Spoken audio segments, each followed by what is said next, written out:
Corea, verano de 1950. Los Estados Unidos llevan a las Naciones Unidas a una guerra contra el comunismo en Asia.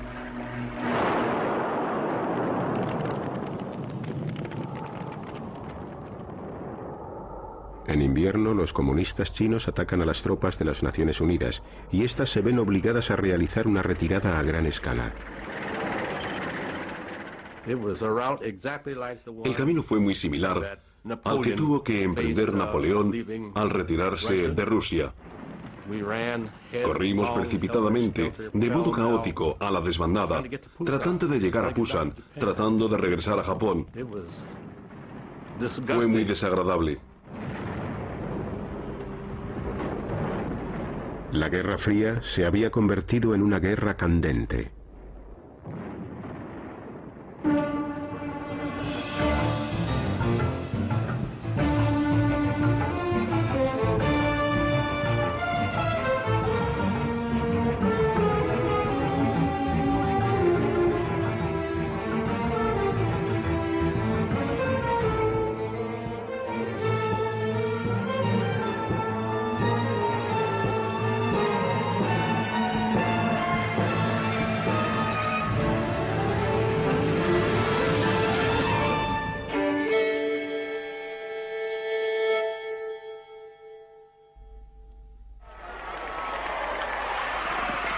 Agosto de 1945. Al final de la Segunda Guerra Mundial, el ejército japonés, que ocupaba Corea desde hacía 35 años, se rindió.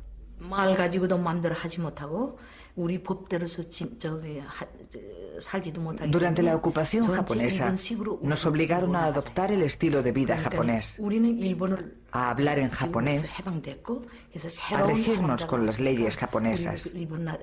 Cuando nos liberaron, recibimos a los soldados con los brazos abiertos. Las tropas rusas y estadounidenses liberaron Corea y, al igual que habían hecho en Alemania, se reunieron para decidir su futuro. Las potencias de ocupación, Estados Unidos y la Unión Soviética, acordaron dividir Corea por el paralelo 38 como medida temporal.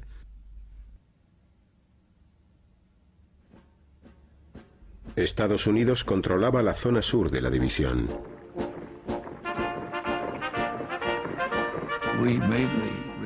Entre el Departamento de Estado y el Pentágono construimos la República de Corea.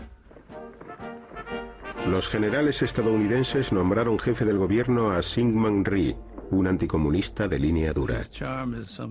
De algún modo, su encanto resultaba decepcionante, porque también era un hombre muy duro, implacable y muy patriótico. Y no era ni mucho menos tan amable como parecía. Rhee fue nombrado primer presidente de la nueva República de Corea en 1948. Las tropas estadounidenses se retiraron. Al norte del paralelo 38 los rusos tenían el control.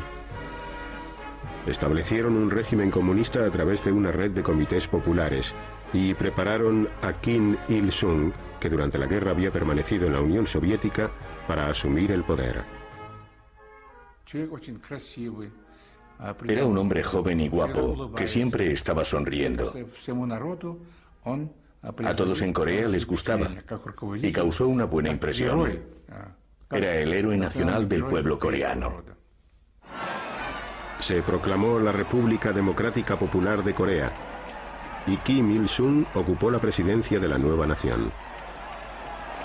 Cuando las tropas soviéticas se retiraron, Kim empezó a soñar con unificar Corea bajo el comunismo.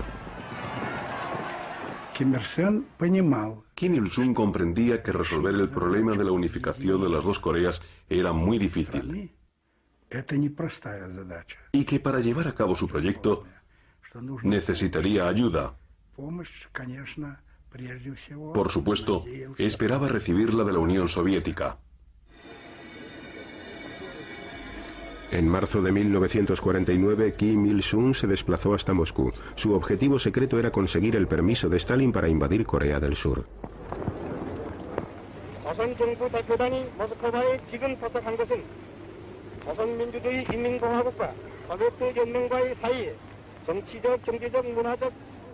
Stalin, preocupado por la crisis de Berlín, rechazó la petición de Kim de iniciar una invasión.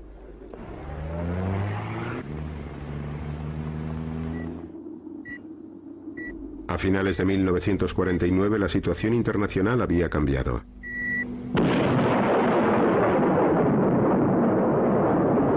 Los soviéticos detonaron su primera bomba atómica.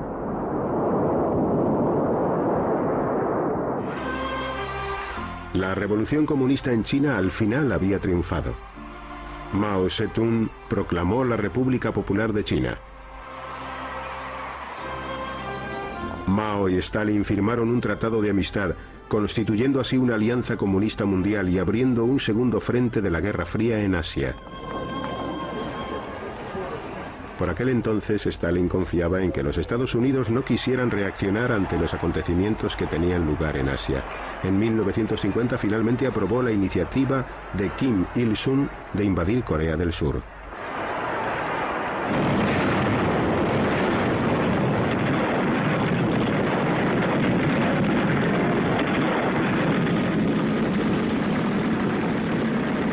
...25 de junio de 1950... el ejército norcoreano lanza su ataque sorpresa contra el sur. Incluso hoy recuerdo perfectamente el día que estalló la guerra. Era un domingo por la mañana y escuchamos esa especie de estruendo remoto procedente del norte. Equipadas con artillería y tanques rusos y dirigidas por asesores soviéticos, 10 divisiones de combate del ejército de Corea del Norte invadieron el sur. Creíamos que teníamos que luchar por nuestra patria, por nuestro pueblo, por nuestro dirigente Kim Il-sung. Estábamos convencidos de que lo mejor sería liberar el sur y unificar Corea, y luchábamos para conseguirlo. Domingo por la mañana en Corea, sábado por la tarde en Washington. Se están preparando los periódicos del domingo para llevarlos a la imprenta. El domingo por la tarde recibí una llamada del oficial de servicio de la UP. Me comunicó que Corea había sido invadida por los norcoreanos. Por un momento, la noticia me sorprendió tanto que no supe qué decir. No sabía si se estaba riendo de mí o si realmente estaba seguro de lo que decía. Los oficiales de alto rango fueron llamados esa misma noche al Departamento de Estado. Cuando invadieron Corea del Sur, sentimos que era necesario tomar medidas al respecto sin perder un momento. No habíamos planeado exactamente en qué consistirían dichas medidas, ni tampoco hasta dónde teníamos que llegar. No habíamos elaborado un plan de contingencia por si estallaba una guerra entre Corea del Norte y Corea del Sur. Alrededor de medianoche recibí una llamada. Era el presidente Syngman Rhee. Cogí el auricular y dijo: por favor, pida al gobierno de los Estados Unidos que nos envíe rápidamente la ayuda necesaria. El embajador surcoreano se dirigió de inmediato al Departamento de Estado de los Estados Unidos para ver al subsecretario Dean Rusk. Dijo, y cito literalmente: en nuestra opinión, este es un tema que no solo debe preocupar a los Estados Unidos, sino al mundo entero.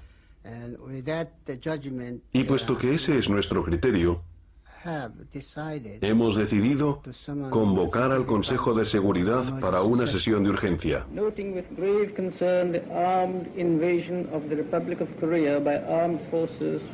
Al día siguiente, el Consejo de Seguridad se reunió. Moscú estaba boicoteando a las Naciones Unidas porque se negaban a admitir en su organización a la China comunista. Los Estados Unidos aprovecharon la ocasión para condenar la agresión norcoreana.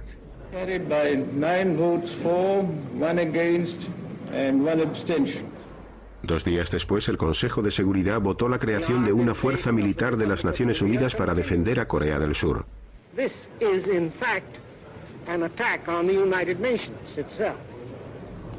Soldados de 16 naciones se congregaron bajo la bandera de las Naciones Unidas para luchar contra los comunistas. Estábamos eufóricos. Nos sentíamos muy bien, muy animados. Además teníamos el presentimiento de que la unificación de Corea podría tener lugar como resultado de esa misma resolución. El presidente Truman se dirigió a la nación. Korea is a small country, thousands of miles away. But what is happening there is important to every American. The fact that communist forces have invaded Korea is a warning that there may be similar acts of aggression in other parts of the world. En aquellos momentos, parecía que no podrían haber llevado a cabo una operación militar de tal magnitud sin el apoyo del ejército ruso. En otras palabras, nada más comenzar el conflicto, llegamos a la conclusión de que se trataba de un movimiento, de un acontecimiento que estaba ocurriendo dentro del marco de la Guerra Fría.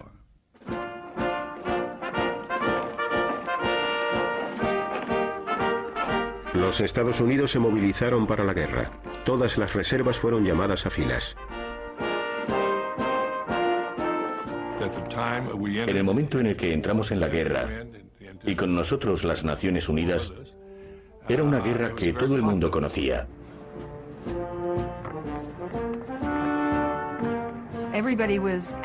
Todos estaban muy nerviosos, organizando los preparativos para emprender el viaje.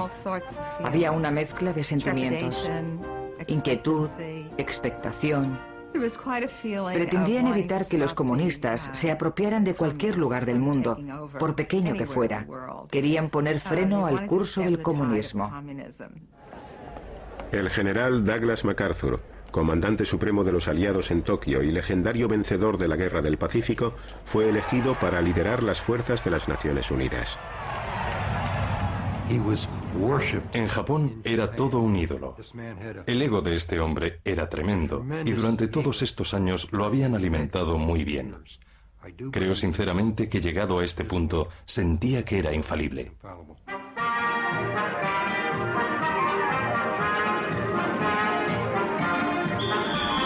Las tropas que más cerca estaban de Corea eran las fuerzas de ocupación en Japón, pero pocas estaban preparadas para entrar en combate. En la vida que llevábamos teníamos muchos momentos de ocio. Vivíamos a través del catálogo de Sears. Comprábamos telas y todas esas cosas para las chicas nativas. Allí se vivía muy bien.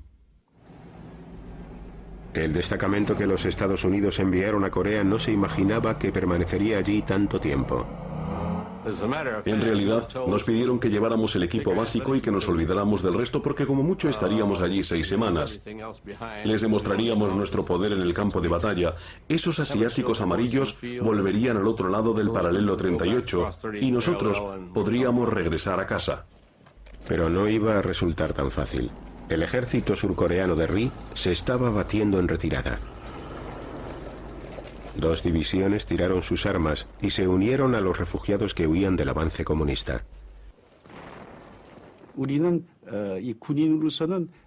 Como soldados nos esforzamos al máximo, pero teníamos toda la situación en contra. El ejército norcoreano consiguió sus objetivos iniciales y se hizo con la ciudad de Seúl en 3 días. Al apoderarse de la capital de Corea del Sur, Kim Il-sung obtuvo una gran victoria para el comunismo.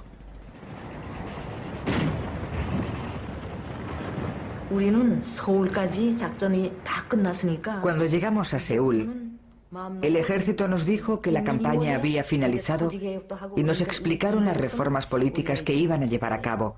A partir de ese momento, unificar el país sería una tarea fácil. Pensamos que la guerra había terminado definitivamente.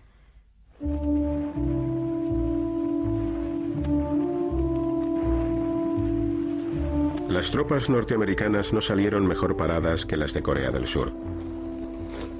Como carecía de armas antitanque, la línea estadounidense se derrumbó.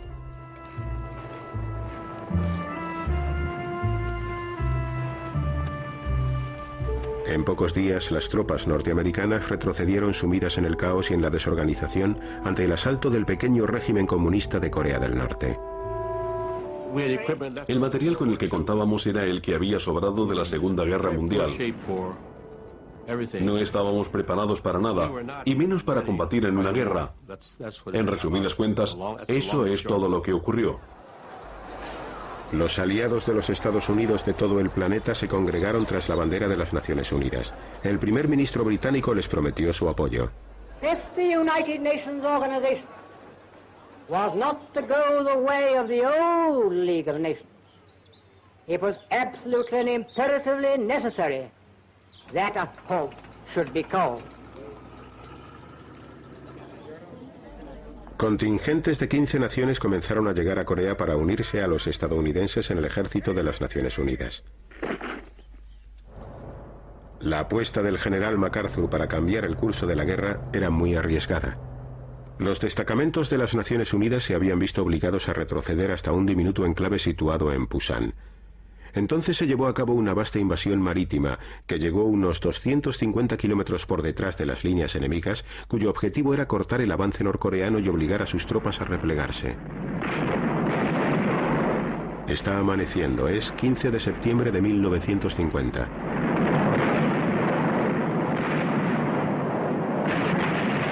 La mayor flota de invasión vista desde la Segunda Guerra Mundial bombardea el puerto de Incheon.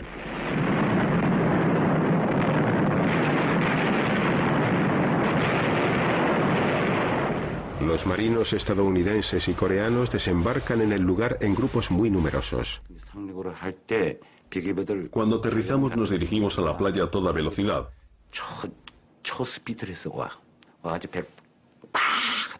La rampa de la lancha de desembarco se abrió haciendo un ruido espantoso. Y nos lanzamos al ataque con nuestras armas bajando la rampa entre gritos. Allí había un malecón de rocas escarpadas y teníamos que escalarlo. Cuando desembarcamos, nos encontramos ante una situación terrible. Parte de la ciudad estaba en llamas. Llovía y la lluvia se mezclaba con el humo y el fuego del bombardeo. Si estas playas hubieran estado defendidas por tropas japonesas o alemanas similares a las que participaron en la Segunda Guerra Mundial, hubiéramos podido considerarnos afortunados por el mero hecho de llegar a la orilla, y puede que no tan afortunados una vez allí. En menos de 2 semanas, las tropas de las Naciones Unidas se vieron inmersas en una encarnizada lucha por volver a tomar el control de la capital de Corea del Sur, Seúl. 50 civiles resultaron muertos durante el fuego cruzado. Mi casa estaba situada en una colina y allí en la zona norte tenía lugar un fuego cruzado entre las tropas de las Naciones Unidas y el Ejército Popular de Corea del Norte. Al final mi padre nos dijo que sería mejor que nos dividiéramos. De este modo al menos un miembro de nuestra familia sobreviviría a esta guerra.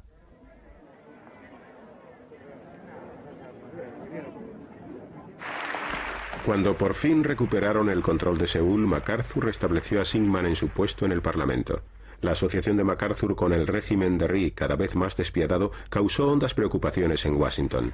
Syngman Rhee era un hombre al que resultaba muy complicado respaldar, y una vez que tuvo nuevamente el poder nos fue extremadamente difícil hacer algo. No dependía de nosotros cambiar el gobierno, y de todos modos no había otra alternativa mínimamente lógica. El ejército de Rhee, exultante, fue el primero en cruzar el paralelo 38 y en entrar en Corea del Norte. Cuando contraatacamos y rebasamos el paralelo 38, todos nosotros, soldados y personas del pueblo, creíamos que el camino para unificar la península de Corea estaba despejado. Las tropas de las Naciones Unidas también entraron en Corea del Norte. Ahora el propósito de MacArthur era iniciar una encarnizada persecución del invasor. Creí que habíamos ganado la guerra. Y no debería bromear sobre este punto, pero tengo que hacerlo. Realmente pensé que habíamos ganado la guerra, y creo que era el sentimiento generalizado.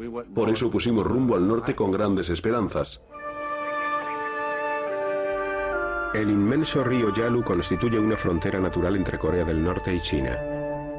Al otro lado de esta barrera, los líderes chinos seguían la guerra con preocupación. Temían que el ejército estadounidense que se encontraba en Corea del Norte invadiera la China continental.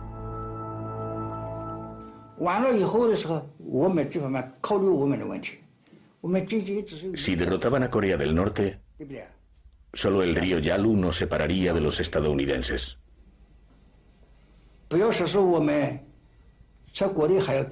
No podíamos correr el riesgo de que los aviones norteamericanos perturbaran la reconstrucción de nuestro país. A Beijing llegó un mensaje urgente que procedía de la arrasada Corea del Norte. Mao Zedong recibió una delegación del gobierno. ¿Qué podemos hacer?, le preguntaron. No podemos retirarnos. Nos atacan por aire, por mar y por tierra. Y queda muy poco del ejército coreano. Han muerto muchos hombres. ¿Qué podemos hacer ahora? Las opiniones de los dirigentes comunistas de Beijing estaban profundamente divididas en lo que a la intervención se refería. Mao recibió telegramas secretos de Stalin en los que se le instaba a entrar en la guerra para salvar a Corea del Norte. Mao parecía dispuesto a hacerlo, puesto que quería reafirmar el poder de China en Asia. Mientras tanto, el ejército de las Naciones Unidas y el de Corea del Sur seguían su camino hacia el norte.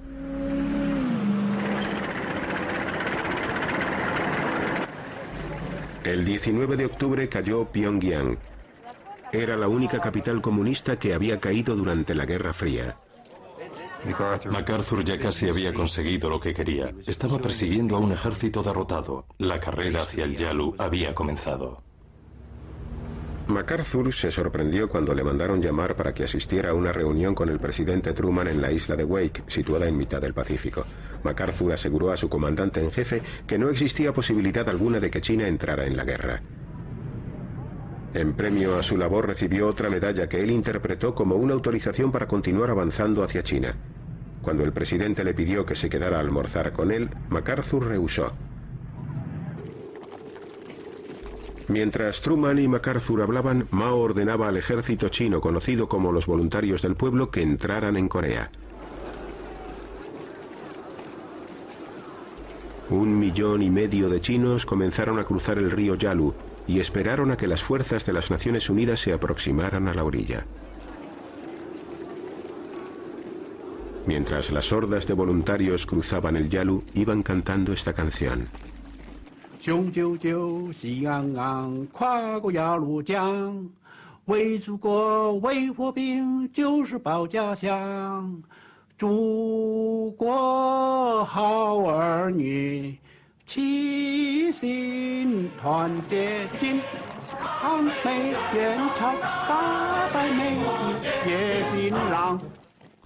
Era algo así.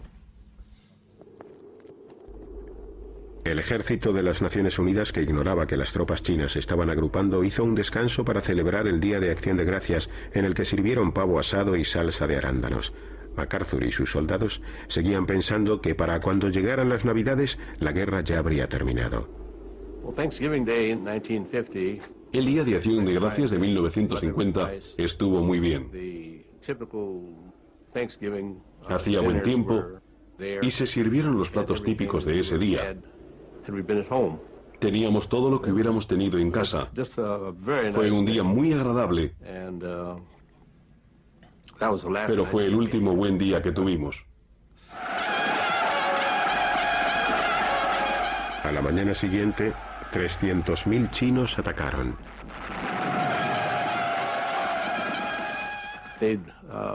Soplaban esas cornetas y su sonido helaba la sangre en las venas de los soldados.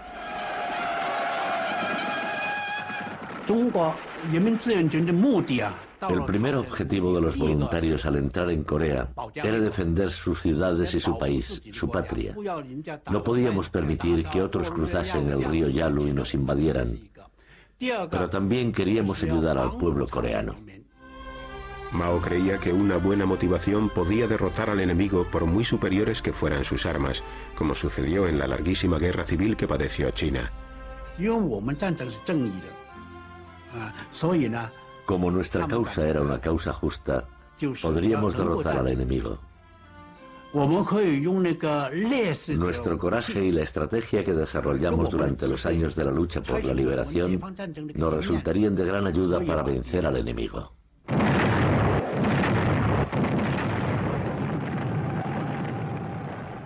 Cuando China entró en Corea, nuestra primera reacción fue pensar que estábamos ante una guerra, ante una situación totalmente nueva. Era una situación espeluznante y extremadamente preocupante. En el siguiente cambio de rumbo de esta guerra oscilante, los contingentes de las Naciones Unidas tuvieron que retroceder rápidamente, abandonando en su marcha vehículos y equipamiento.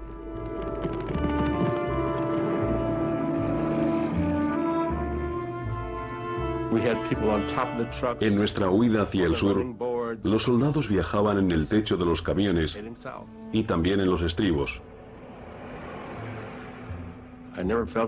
Nunca en mi vida me había sentido tan impotente como formando parte de un ejército que huye. Era increíble. Imagínese por un momento la temperatura de 25 grados bajo cero. Nada funciona como debería. Resulta muy difícil disparar un arma a esas temperaturas. Y hay un montón de chinos esperando ahí fuera. No conozco la existencia de otro movimiento de estadounidenses tan infructuoso como lo fue aquel camino. Pero después de todo era un camino.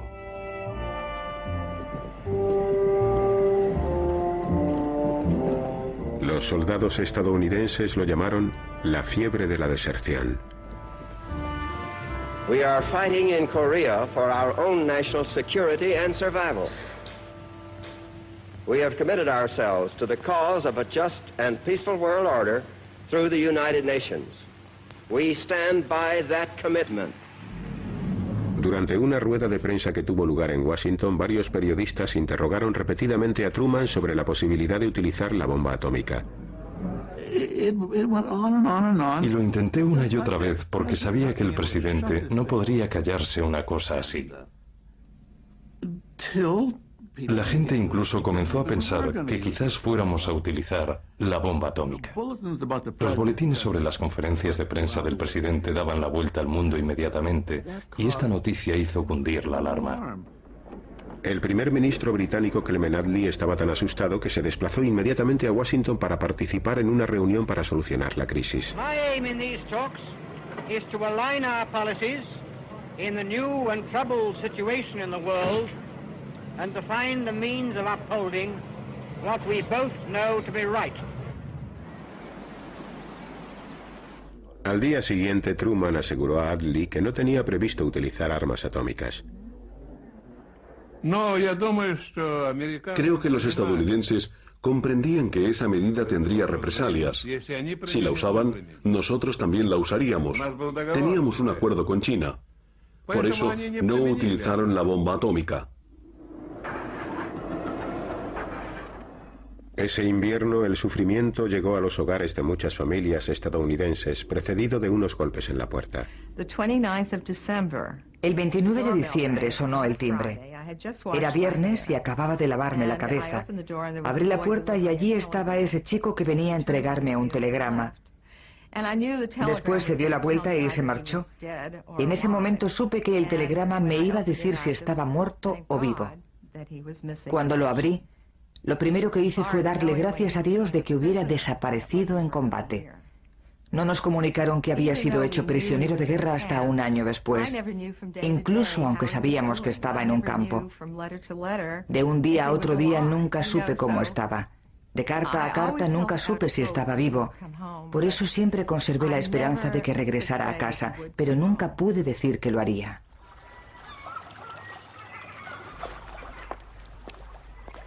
Los soldados de las Naciones Unidas que se batían en retirada pusieron en práctica una estrategia militar que consistía en arrasar todo lo que encontraban a su paso.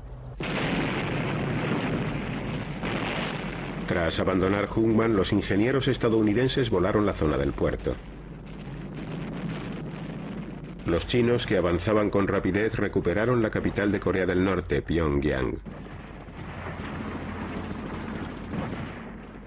A principios del año 1951, Seúl volvió a caer en manos comunistas. MacArthur nombró al general Matthew Ridgway nuevo comandante de campo. Al final, las tropas de las Naciones Unidas comenzaron a frenar el avance chino. El derrotismo, la fiebre de la deserción y todos esos problemas que habían aquejado a la 8ª Legión del Ejército fueron erradicados. Desde el principio, los Estados Unidos disfrutaron de la supremacía aérea. Cuando sobrevolaba el Yalu en el F-86, estábamos utilizando tácticas que habían sido literalmente utilizadas durante la Primera y la Segunda Guerra Mundial, excepto que ahora pilotábamos aviones mucho más rápidos. Cuando los cazas rusos MiG-15, guiados por pilotos rusos bien entrenados, llegaron a la zona de guerra, plantearon un desafío a la supremacía norteamericana.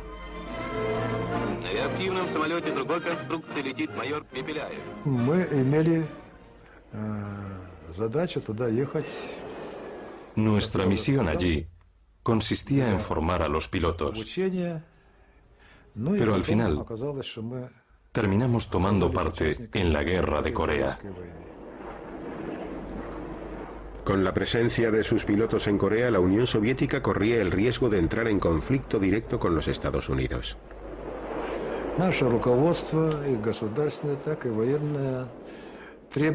Nuestro gobierno y también los militares exigieron estricta confidencialidad.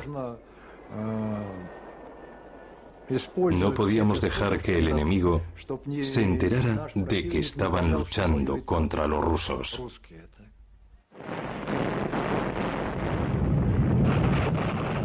Cuando los Estados Unidos desplegaron el Sabre F-86, fueron recuperando lentamente el dominio de los cielos. Esto permitió a la flota aérea estadounidense mantener una ofensiva constante sobre los blancos terrestres. Para los ataques terrestres utilizábamos los F-9F, los Panthers. En ese tipo de aviones se podía transportar una gran carga explosiva y también 1000 kilos en bombas aproximadamente. En algunos vuelos también cargaban con tanques de unos 300 litros de capacidad llenos de napalm que llevaban en el tapón una granada de fósforo blanco, de manera que al impactar sobre la tierra se produciría una llama que prendería el napalm. De cuando en cuando utilizábamos estos métodos en los ataques terrestres. Entonces MacArthur ordenó bombardear las ciudades chinas y continuar con la guerra sobre ese territorio. Esto fue demasiado para Truman. I believe that we must try to limit the war to Korea for these vital reasons: to make sure that the precious lives of our fighting men are not wasted, to see that the security of our country and the free world is not needlessly jeopardized, and to prevent a third world war. A number of events have made it evident that General MacArthur did not agree with that policy. I have therefore considered it essential to relieve General MacArthur so that there would be no doubt or confusion as to the real purpose and aim of our policy.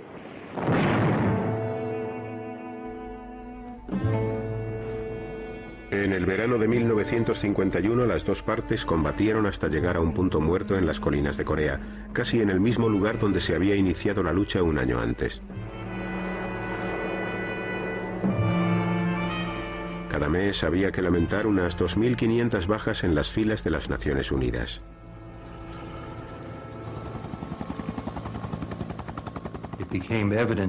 Pronto resultó evidente que no estábamos luchando en esta guerra para ganarla, sino para negociar de algún modo una especie de paz. Las conversaciones para llegar a un armisticio comenzaron en julio de 1951, pero resultaron infructuosas. Ambas partes consideraron que la posición de la otra era intolerable.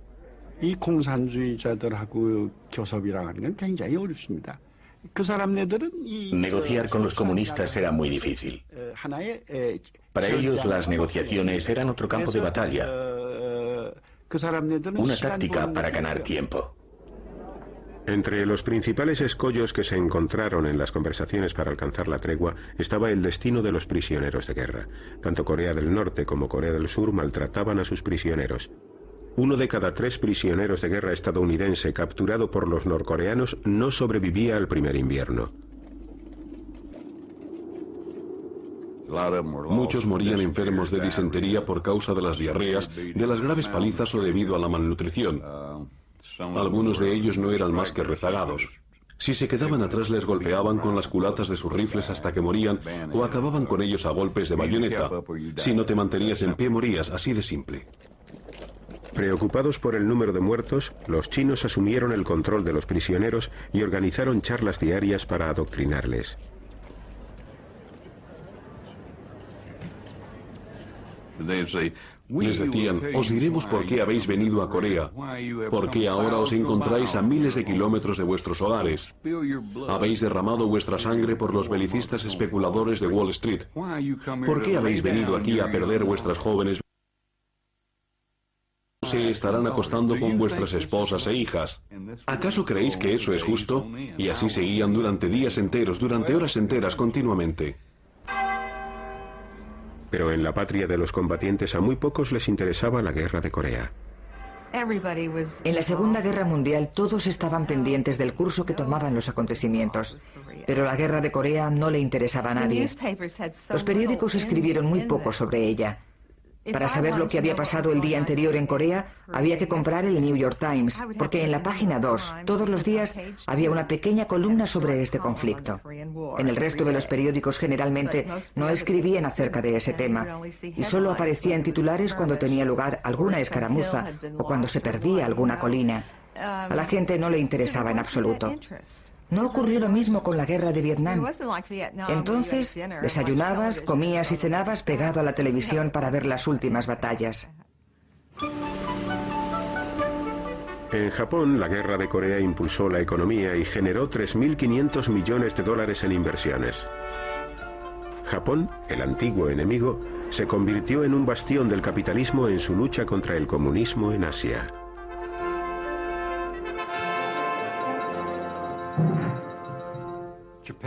Japón se convirtió en el centro de operaciones para la guerra de Corea.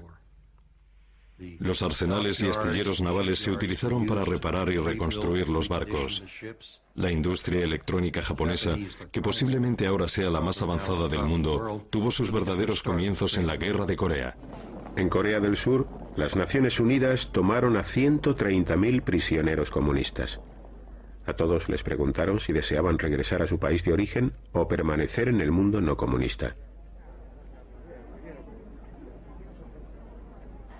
Los comunistas montaron en cólera cuando casi la mitad de los prisioneros de guerra decidió no regresar a sus hogares comunistas. Violentas protestas sacudieron los campos. Cuando se reanudaron las conversaciones para el armisticio en Panmunjom, las negociaciones sobre la suerte que correrían los prisioneros retrasaron el final de la reunión meses y meses. Cuando las negociaciones para alcanzar una tregua se estancaron, volvieron a producirse incesantes bombardeos. Los bombarderos estadounidenses lanzaron casi tantos explosivos sobre Corea del Norte como sobre Alemania durante la Segunda Guerra Mundial.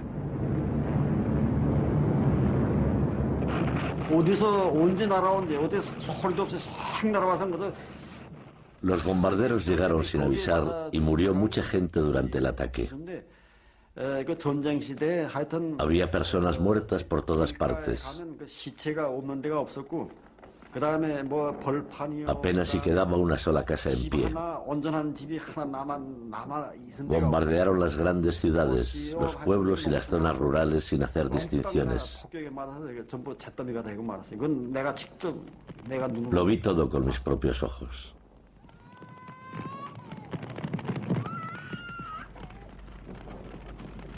Se estima que en el norte la cifra de civiles muertos superó los 2 millones. Fue horroroso. Se decía que el 96% de Stalingrado fue destruido durante la Segunda Guerra Mundial. Pero Pyongyang estaba totalmente destruida. Todo había quedado reducido a cenizas. No había ni una sola casa en pie.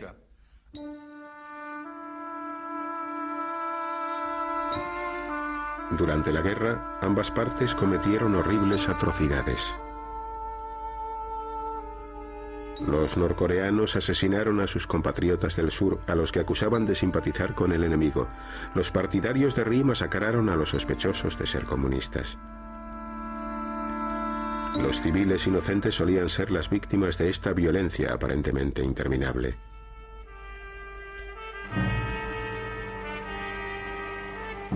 En Panmunjom, las conversaciones continuaban. En 2 años hubo cientos de reuniones.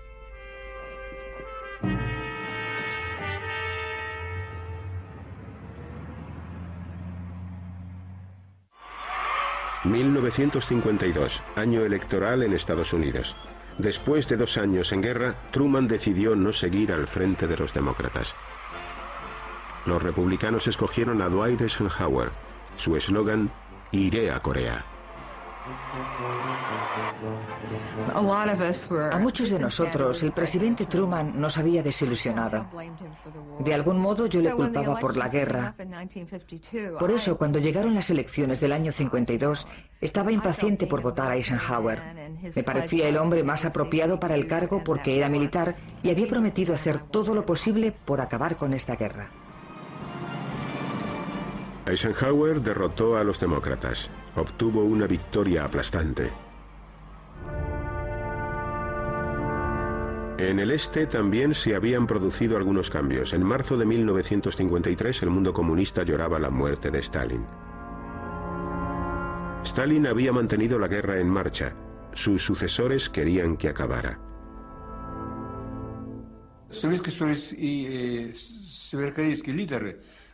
Los líderes soviéticos y norcoreanos llegaron a creer que era imposible ganar esta guerra, porque en la zona de Corea del Sur estaba el mundo entero, y en la zona de Corea del Norte, la Unión Soviética y China. Por lo tanto, un armisticio era inevitable. Por fin, el 27 de julio de 1953 se acordó un alto el fuego. Chinos, norcoreanos y estadounidenses dieron su apoyo a este acuerdo. El presidente de Corea del Sur, Syngman Rhee, se opuso a la tregua y se negó a firmar. Entonces comenzó el duro trabajo de intercambiar prisioneros de guerra. 75.000 prisioneros comunistas fueron entregados y 12.000 prisioneros de las Naciones Unidas puestos en libertad.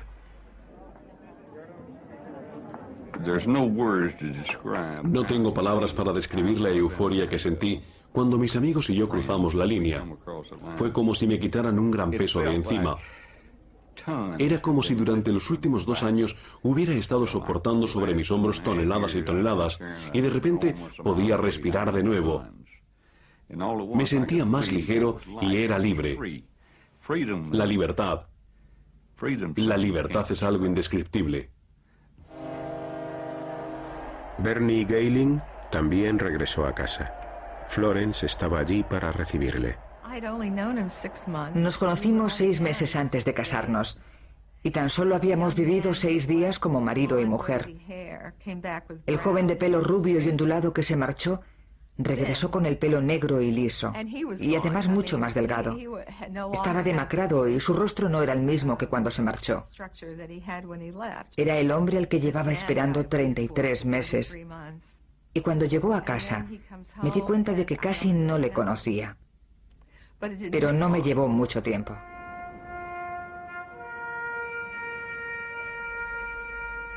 $54.000 estadounidenses no regresaron a sus hogares. La guerra se cobró las vidas de 3.000 hombres pertenecientes a los ejércitos de otras 15 naciones. En China, Mao consideró que se trataba de una gran victoria y los voluntarios regresaron a sus hogares como héroes. Se estima que 500.000 de soldados chinos murieron durante la guerra.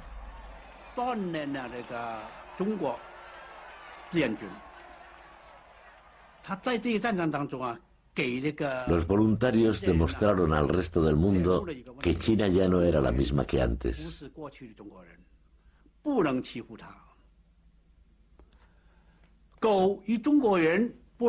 China ya no aceptaba las bravuconerías.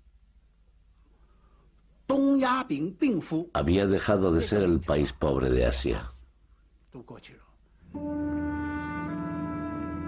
En el norte y en el sur, 3 millones de coreanos resultaron muertos, heridos o simplemente desaparecieron. Otros 5 millones se quedaron sin hogar.